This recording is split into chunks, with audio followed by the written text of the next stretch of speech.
Welcome to Coleman Report Live. I'm Bob Coleman, and we're talking Main Street and the small business lenders who help it grow. Joining us is Katie Watucky, Lance Sexton, and Thursdays with John Riosti. John, you're still in daycare, right? I'm still in daycare. John, we thank you so much for joining us. We have a ton of information. There's the certificates. Download those. And let's go to poll questions. This is from Lance yesterday. Is your lending institution's bank lobby open to the public? We know there's a lot of branches. So go ahead. I just think this is an interesting question because I know what's going on in this part of the world, but I'd love to find out what's happening elsewhere. Yeah, about half and half. 50-50. I'm actually somewhat surprised by that, Bob, but I think a lot of banks have learned that they can operate pretty well remotely and without people actually walking into the lobby. But I was just curious because we've got such a diverse audience geographically and financial institution size to see how many people actually have an open lobby. Yeah, that's interesting. I would have thought there would be more no's than yeses, but I'm glad to see that. I'm glad to see that we're slowly starting to reopen. Would PPP demand increase if blanket forgiveness is enacted for loans under $2 million? Lance, this is sort of your and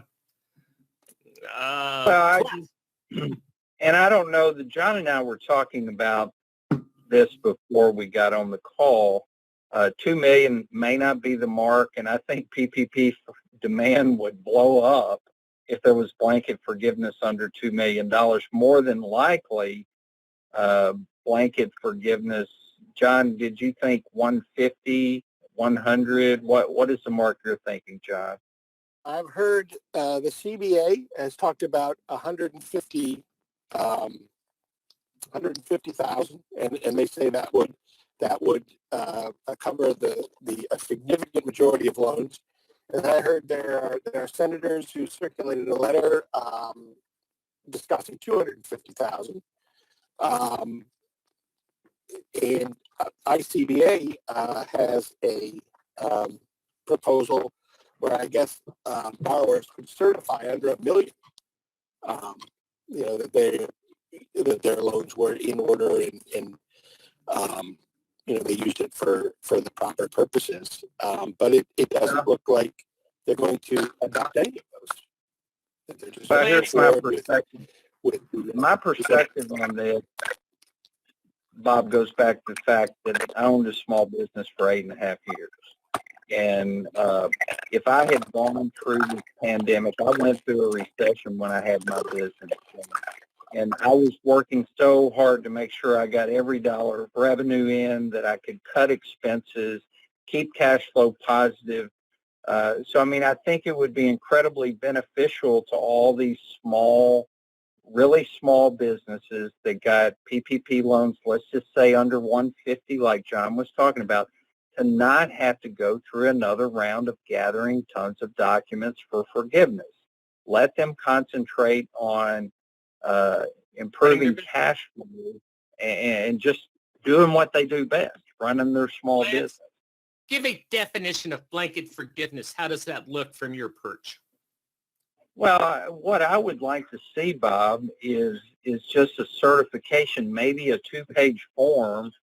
And there was some information if you look at some of the releases from SBA yesterday is talking about some of the things that the borrowers have certified, but just a group of check boxes like we see on the 1919, certifying that they use the money appropriately, and then maybe guys, on a lot of the SBA forms will be a simple, looks like a spreadsheet, but a little table where they can put payroll, X number of dollars, spent, rent, X number of dollars, but just itemize what they spent and sign it without all the one of the most common questions I get from a borrower, Bob, the forgiveness updates, you've got to have your IRS Form 941. Well, a lot of these people are going to be ready for forgiveness at the end of June, and their 941's not even due. Well, let's say you've got somebody that got it the first week PPP was available. They're ready for forgiveness now. Their 941's not going to be available or ready until the second week of July. Hey, John. Yeah. So recap for us. Do you see some sort of blanket forgiveness being enacted? No, and I've come to a conclusion why I believe that. I think there is a strong desire on the part of the Senate to sort of earmark the remaining funds for the use of smaller, really small businesses and probably smaller lending institutions, CDFIs, MDIs. And, as the spirit of Lance's poll question indicates, if they did make forgiveness that much easier, it would become that much more attractive, to the general population all of a sudden, and the money would go much quicker, and it would be much more difficult to sort of direct politically. Great, thank you. John's exactly on point, Bob. If you had blanket forgiveness, say $1 million and under, the remaining $130 billion would be gone in days. It'd be just like the opening week of PPP. Lance because wants so many. to know. So many small businesses in this second round have sat on the sidelines and said, I don't really want that loan unless it's forgiven. I don't feel comfortable with the rules on forgiveness, so I'm not doing it. If all of a sudden they came out and said, hey, even everything under 350, if everything under 350 had a simple forgiveness certification, the money would be gone. And John's exactly right. If they're wanting to earmark the funds for particular areas, types of businesses, they wouldn't want to have blanket forgiveness, because if you had blanket forgiveness, there'd be a lot of energy in PPP again. Let's bring Katie in. Katie, I don't have this at my fingertips. What is the average loan size for PPP? Do you know? I do know they're fairly small. I don't know the average off the top of my head. I know most of them, I believe, are under 150,000 as a very significant number of the loans. And then I think if you go up to the next bracket, I think combining 150 with the maybe about 200,000, you're looking at most of the loans, like between 80 and 90% of the loans there. Yeah. And Bob, I'm going to take an educated guess. I have not seen an actual average loan size. I'm going to bet, Bob, it's somewhere in the $60,000 to $75,000 range. Well, we can do that. Well, when we do I don't think we have a chart on the stats today, but next time we do the chart, let's do average loan size and see what we're dealing with. Lance wants to know, are you accepting PPP loan forgiveness applications? Lance, interesting question, but we're still waiting for guidance. Well, I'm just curious because, again, the first round of PPP, if they use the 8-week covered period, and I know we have the Paycheck Protection Program Flexibility Act, which extends that to 24 weeks, but it also allows those who want to use an 8-week covered period to go ahead and apply for forgiveness. I assume they're getting calls. Yeah, man, 20% of us say that they're starting to do that. And finally, this was my question. I asked Lance that he didn't know it, but based on the 1502 submissions, SBA is supposed to pay the lender fees within 5 days. And have you received the PPP funds from SBA? Lance, what's your guess of how we're going to answer this? Well, the guidance said that the 1502 was due on a specific date, and then once the 1502 is accepted, 3 business days later, you should start getting money. If that guidance is correct, banks should have, they should have started to get money. And a third, interesting, very good. Well, we're going to track that as well. Yeah, for those of you who answered no, maybe we could do a little bit more research. Hey, John, tell us about I love government acronyms. IFR, interim final rule. Go ahead. Well, it's just the latest iteration. There have been several iterations of this, codifying what Congress has in the law. And I wish I had studied up on how many of these there have been, but they keep coming as changes are due, and this is just the latest. Right. And there will be more. Yeah. I mean that's absolutely. That's why we have a lot of people on our call. Thank you for your support, John. What's going on with let's see, hearing on the implementation of Title I and the CARES Act? Well, the big thing that I took away from this is, as we alluded to a little bit in discussing one of the poll questions about blanket forgiveness, Congress has opinions and designs about how they want the last roughly $130 billion. That's the figure that the administrator gave yesterday, how they want that earmarked and spent. And they're willing, there's legislation either being introduced now or about to be introduced within, if it's not introduced now, it'll be very shortly, by Senator Cardin, that would actually allow borrowers who have a PPP loan, who obtained a PPP loan, but can show that their revenues are still way off. I think that they use the figure 50%.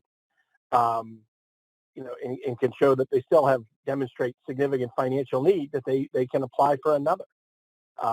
They're also talking about extending the program, the origination window beyond June 30th, but they would restrict eligibility. They would restrict eligibility to businesses with 100 or fewer employees, and they would also reduce the maximum loan size. They would bring that down to $2 million, although I very much doubt anyone at this point would be seeking a $2 million loan. Right. And those are the two big things, three big things. A longer origination window. I think they're talking about into October, allowing companies to double dip, and changing the eligibility. John, so just take us one step up, and that is this legislation passed? Is it at SBA for them to write the guidance? Where are we in the process? It's not passed, but the reason people should pay attention to it is because it has support on both sides of the aisle. Right. This isn't just a hope or a wish list of the Democratic side, of the minority side. This has significant support on both sides of the aisle, and touching back on that discussion, I think that's probably why you won't see blanket forgiveness, because they really do want to have the ability to channel this money, $130 billion, which is still a whole lot of money. This is for either Katie or John, and that is that we're updating the safe harbor rule. Third-party application, 15 minutes. Is that, what's going on with that, Katie? Do we know? Right. So I watched the CARES Act hearing last night. It happened yesterday during our show, so I didn't get a chance to watch it till later. And Mnuchin repeated actually several times that the safe harbor rule and the third-party applications that are slowly starting to appear, some of them are free and online, and others I assume are going to be paid applications. Those are already starting to appear on the scene, and he believes that because of those, it's only going to take about 15 minutes to do a forgiveness application, and therefore we may not actually see a simplified application because it's not going to take as long as originally thought. Great. Very good. Let's see. John already covered the next slide on the legislation. John, do you think this legislation, one more, there we go. Do you think this legislation will pass? I think they will do something. Whether it will pass in this form or not, probably not in this form, but I think they will do something, because if they don't, and they don't do blanket forgiveness, they're going to be left with a significant amount of money. Very significant, because the way the program is going now, it's treading water in terms of new volume. Jason just sent us over a statement. Jason, thank you so much. You're doing our homework for us. Jason says the average PPP loan size is $113,000 as of June 6th. Thank you for that, Jason. We appreciate that. Brian asked the question, if a PPP loan is issued on June 5 or June 6 prior to the new borrower form being released, do we have the borrower complete the updated application form, Lance? I think you're going to have to, because I thought June 5th was the start date for utilization of the new form. I could be wrong. Katie, is that what you understand as well? I could be wrong. That's what I've been hearing, though. Yeah. And just a pet peeve from Michelle saying the new 2483 and 2484 are not fillable in PDF format. So if anybody from SBA is listening in, maybe they can make that change very quickly. The big thing I take issue with, Bob, is the Treasury Secretary saying a small business is going to be able to complete forgiveness in 15 minutes. I want him to demonstrate that. We'll call him up for you, Lance. I want him to come on. I challenge him. Come on the Coleman Report Live for us and do a forgiveness application in 15 minutes or less. We'll have him start at 10:05, and then at 10:20 we'll bring him on and say, "Okay, is it done?" All right, I love it. Something tells me we're not going to get a phone call. No. But it'd be fun if we did. There you go. Or maybe we can find some guinea pig to see if they can get it done in 15 minutes. Hey, Bob, in this time of pandemic, when we've all probably watched every Netflix series we can imagine, that would be good entertainment. Lance, I'm binging your neck of the woods. I'm doing Ozark, which is sort of interesting. I watched that, Bob, and I'm going to tell you that there are some truth to some of the things that happen in that show. Yeah, it's anyway. Now we're really off the Yeah, I told my good friend Brenda yesterday, recommended a doctor-related series to her, and I'm sure many of you have found yourself doing the same thing, sharing with friends. Here's a great series on Netflix. Yeah, Netflix is. Lance, tell us about your 2 upcoming webinars. Well, I'm excited that they are not PPP related, but they are somewhat PPP related with the pandemic, with the challenges in the economy, with small businesses probably looking at the likelihood of struggling for an extended period of time, understanding how to handle a past due SBA loan, a loan that may potentially need to be put in liquidation is very important. So that's the webinar next Wednesday, and then understanding how to do a 10-tab package. Hey, we're all SBA participant lenders, and we make these loans with the reliance on the SBA guarantee, so we need to know how to get paid by SBA. Lance, I know we've asked this before, but let's do it again.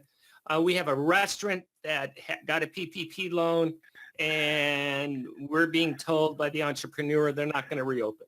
When do we prepare that package? Well, because technically they're.